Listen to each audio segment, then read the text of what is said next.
Okay, so this year, well, we spoke about it a little bit earlier. Global elections, 2024. Yeah. 60 different elections. Well, we don't know exactly, but there's a lot. Yeah, there is. Yeah. Like, we don't even know if we're technically having an election this year, or which we will. It'll happen. I think so. Yeah. Mid-year or end of the year? Any thoughts? I think it'll be end of year. End of year, I think yeah. they'll push it out Around as the far same as they time can. as America. Try and particularly here, because obviously, as it stands at the moment, it looks like Labour's pretty clearly going to win. We don't know, but I think because it is that clear at the moment. The Conservative government will try and see if they can do anything about it between now and as late as possible. I would have thought. So apparently they're saying the biggest election year in history.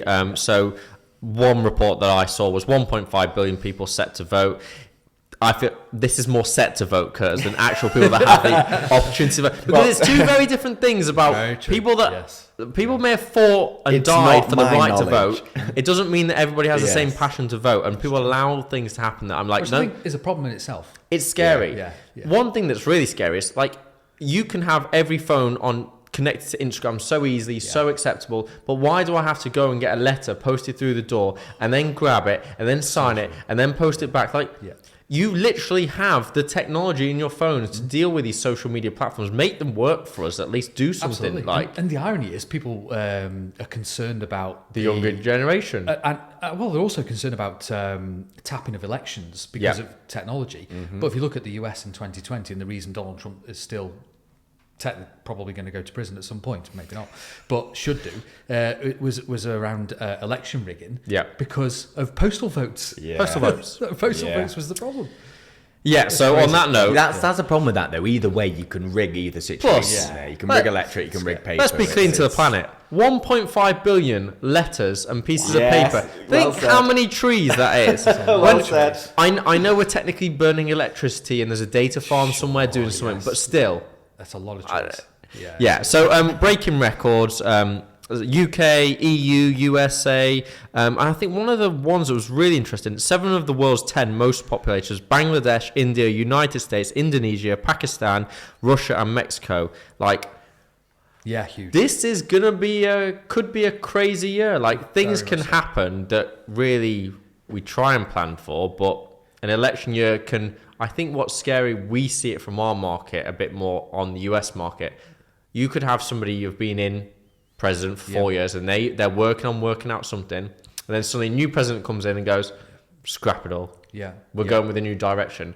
How would you deal with that, like on a market basis, where it's like, or trying to predict something? There's a lot of theory around it. I mean, and obviously at 60 global elections, there's so much disparity between, Russia has an election this year.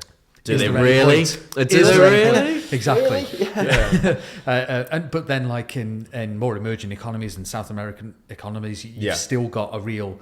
What's happened in Europe in terms of more really left wing or really right wing kind of moves in different countries. But focus on more kind of developed markets. There are many theories about what happens in markets and in the S&P 500 in pre-election years, in election years, in post-election years, depending on who wins and who doesn't win. But broadly, you can't build and manage a portfolio based on elections. You've got to build and manage a portfolio based on a risk-based approach, and it's part of the macro picture, but it's not fundamental enough. And it does have impact and it does make change. You've got to be aware of it, but you're not building a long-term portfolio based on elections. Okay, and actually, you talk about macro. Yeah, sure. I'm sorry to jump in, but it just hit me straight away. Yeah. At the end of the day, every single person has to eat, drink, use, consume electricity, and that. Is that why the macro level of investing in your aspect of the way that you kind of perceive it, a bit like you said the other day, look out the effing window, like taking a step back and being like, they're still going to be consuming this. They're still going to do this. The consumer debt is still going to be this amount. That's what you look at more than maybe what's going to be touched. Because obviously you can be like, okay, they're going to change the laws and allow all 50 odd states to do sports betting now. It doesn't really affect certain things so much. You may be like, okay, that's going to increase the debt in America, it's like smaller changes. It's consequences, implications, and what it means moving forward. So you're looking at macro signals, macro data points. So, for example, a big thing with China in particular, and their reopening not really working a great deal, their economy really, really struggling. And the idea now, and this is kind of, again, a policy thing, a political thing that drives a macro view, the idea of onshoring or friendshoring, so bringing things back. So the US in particular, bringing things, manufacturing and control, bringing things back from, say, China back to the US, or friendshoring back into, say, Mexico. But that's a key driver for those markets. So then you might look at Mexico differently and think that they're going to be a really strong beneficiary of friendshoring. So when you say friendshoring, you mean a country which is a friend of yours? Close by. Pretty much that. Close by, exactly. Yeah. We can influence them a little more. And so is that going to be a driver for the economy within Mexico? Is that going to be a driver then for the returns in Mexico? And that's how we apply kind of macro views more broadly, and that's just one example, because that's a political decision that could be led by an election that then drives through into a macro view that you actually deploy within your allocation for portfolios. So it does feed through eventually. So name one thing that you maybe are concerned about, regarding, say, obviously there's elections all over the world, so you can maybe pick, it's very vague, this question, but in America, my example would be, are you concerned if Trump gets back in, then there's a bill that gets passed that changes the looking at everything? Like, for example, it wouldn't affect you, but I would presume, this is my opinion, if Trump would get back in, all that funding going to Ukraine would stop within the second. Things like that. Not too much, because whilst a presidential change is a difference, it's more what happens in the decision-making rooms. So in Congress, behind the scenes. And because that is quite difficult to shift, it's very unlikely a policy shift can happen very, very quickly. And we probably see it signposted and see it coming if that was going to happen.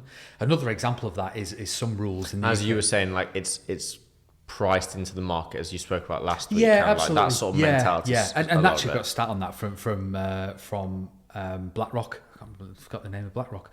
But actually, so we're talking about election years, non-election years. But in summary, in reality, there's not a huge deal of difference between market So what's returns. This graph showing now? So for the people who are just listening. Yeah, good point. So what it's effectively showing is in orange here is election years, and yellow is every other year. And whilst there's a lot of talk about portfolio position during election years or not election years, there's not a great deal of difference in the market returns between either of them. So there's just not a lot in it. However, if you dive into that year a little bit more in detail, so this is looking at election years, the year from January leading up to, say, this is the US, leading up to election, because that's always in November in the US. Rather Q1, that first quarter. So basically what it's shown is it tends to be pretty weak early and pretty flat, and we've seen that play out. The markets have been okay. So January, February, March, the graph is kind of around... Sideways. It's plateaued. It's around zero. And then it changes. And then as of April going towards December, it kind of gradually goes up and towards the right, more towards 7-8%. And talking to the analysts and economists that I deal with, they don't see any reason why 2024 wouldn't be any different. It doesn't take that same pattern. So it's interesting because, again, people keeping themselves in jobs, they can talk a lot about election years and macro and all this kind of stuff. Having said all that, 60 globally is quite a lot. And that could affect some change. It's not the usual scenario. No. And I think it can apply more to those more emerging economies where where they are more passionate about making a difference and voting and angry and upset, and they might get behind a party because of one specific reason. And like I say, that can more drive towards the left side of politics and the right side of politics. So and that can have an impact. Within with an IronMarket and like my kind of fund and you, and we always talk about this, kind of like the emerging market side. We've always kind of had a strong emerging market side. I've always been like, let's go for it. Why not? It's going to go one way or the other way, but I've always loved that kind of side, seeing it. And plus the reports that come back from you, they're always, the newsletters are fantastic. within this, you've got 60 different elections. You thinking like, okay, I'm going to keep my eye on certain markets because the bigger press will get taken up by America and all this sort of stuff. Yeah, of course. Whereas actually, there's probably something amazing happening in some smaller country that actually that new kind of parliament or that new power will be like, okay, we're open to investment, or we're closing the door on foreign investment. We're going to work on ourselves, or we're not going to take, like, do you look at that quite a lot as like a very random, much so. like... So if we're, when we dig down kind of the levels we go down to in terms of when we're building portfolios, when we're looking into, say, emerging markets and being, we're like, for at the moment, we are quite specific in terms of where we are invested in emerging markets. And that is based on things like the macro view, things like friendshoring, re-onshoring. Yeah. Also, you know, really, I think fiscally and perhaps monetarily as well, I think emerging markets probably handled COVID a little bit better than the West. So they were, you know, they're already. They didn't really lock down the same way that we did. No, that's right. And different mentalities, like even within the UK, like certain people, certain areas were like, okay, we lock down, we stick to the rules. Certain areas, certain people, certain nationalities were like, we're not going to stick to the rules. And you could see that. Yeah, and right now it means they're slightly ahead in terms of rate cutting cycles. So a lot of emerging markets are already cutting rates.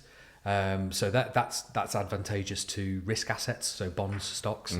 So that's where, you know, we're invested because we believe in that, but we're quite specific about some of the areas.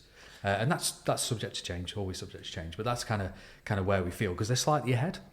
So it's an interesting thing. And like you say, all the news will be Biden, Trump, Biden, because we've said it. We've said it already. We're guilty of it. Well, it's the biggest Trump, one, Biden, isn't Trump, it? Labour, because that's where we are. So the Western world, where and we I live. think Trump will be the one that gets it. I think I saw a stat the other day. So first time, it might be the second time in history, but the first time in a period when people live longer than 60, that there's two candidates that are actually over the expected living age. 77 and 81, is it? Yeah, 80? is it something like that? Yeah, absolutely incredible. You can't tell me there's nobody younger that could. Well, that's a whole nother conversation, because we did a lot of research with Alzheimer's and dementia the past week, and going to UCL, which we'll talk about robotics and a lot of stuff. Not that we're saying they have dementia or Alzheimer's, but one of them definitely they have it. Yeah, definitely signs of questionable behaviour. It's been a very interesting tenure, hasn't it? Let's face it. I wonder what the French president thinks. That's all I'm thinking. Like, does he not remember me?